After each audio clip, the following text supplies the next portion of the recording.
In the history of Formula One, we've seen some sponsors, some very legendary sponsors in the sport. I can begin with Mercedes, their sponsorship with Petronas. I can have Red Bull, their sponsorship with Oracle. I can have Ferrari, their sponsorship with Santander. And the list goes on, to be honest. But from way long ago, F1 and F1 teams used to be sponsored by cigarette companies. Yes, nicotine, a lot of it involved, and yes, it was how F1 was back in the day. And lots of F1 teams, most of the time, even the entire F1 grid was sponsored by cigarette companies. That was just the normal of F1 nowadays, and it was just the normal of F1 those days. And nowadays, new cigarette sponsor companies are just crypto companies. They are the new cigarettes of Formula One. But for the first time at the 1960 America Grand Prix, Lotus ran a red and gold and white colored livery. This was basically Imperial Tobacco's gold leaf brand on the Lotus. And from that point, that was the new evolution or revolution of cigarette company sponsorships. That was the genesis of nicotine marketing in Formula One, and that's where it all started. And from that point, we've seen a lot. We even saw at that point Marlboro coming to sponsor McLaren. We've seen West coming into the sport, sponsoring McLaren as well from 1997 until 2005. Marlboro has been sponsoring Ferrari for forever, I think. And well, the list goes on, to be honest. And since Bernie Ecclestone was in charge of F1 for quite a while, they were making a lot of money, those cigarette companies, and Bernie Ecclestone would welcome them into the sport. But as much as people loved smoking, and that's how it was in F1 those days, it also had its downsides, because a lot of people would find a way to start smoking because of F1 advertising all of this, putting sponsorships around the tracks and the cars and the drivers and just everything. It was just almost everywhere. You'd see it in the grandstand, you'd see it on the sponsorships, you'd see it on the tracks, you'd see it everywhere. But some countries never used to allow this sort of nicotine marketing, especially on F1 cars and tracks and driver suits and personnel teamwear. It was just never allowed in some countries. So what they used to do was just either leave the cars blank or replace it with something or some sort of sponsor, I guess.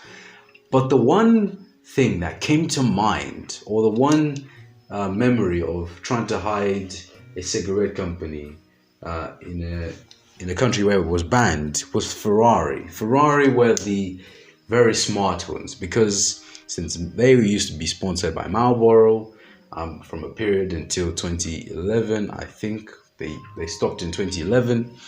They used to put a barcode of the company, so whenever you scan that barcode, if you find a way on how, because the cars move incredibly fast, I mean, you'd have to be talented, you'd have to be skilled, you have to be a professional to capture that barcode and then get your product. And like I said at the start of the video, this video is not promoting any nicotine products. I don't smoke, I don't do any of that. But Ferrari used to replace their Marlboro brand, the logo, with a barcode, and this was honestly very smart. You have to give credit to them. It was one way. But in 2000, Williams became the first major team to run without tobacco sponsorship, since they were sponsored by Camel and Rothmans. Now, of course, most people know about the iconic Rothmans. They were an iconic sponsorship in F1 history. Rothmans, Camel, even Winfield, the red Williams. Honestly, I don't know what Williams were thinking at that point to run a red car, Red Williams. A Red Williams. A Red Williams. A Red Williams. How come that ever existed? But anyway, they were the first team to run without tobacco sponsorship. Like I said, Camel, Rothmans, Winfield, since they were Winfield, 1998, 1999. And in 2000, they stopped. And then McLaren, who was sponsored by West at the time, ran with from 1997 until 2005. They were sponsored by West until they stopped. And well, we know what happened next. But that wasn't the only team that had cigarette companies as sponsors. Renault had the iconic Mild 7. Then we have BAR Honda, Lucky Strike. In case you're wondering where BAR Honda came from, the name, it was because BAR stood for British American Racing, and the company that used to own Lucky Strike, the cigarette company, was British American Tobacco. And well, that's how the name BAR Honda came from. That's how BAR came about, in case you're wondering.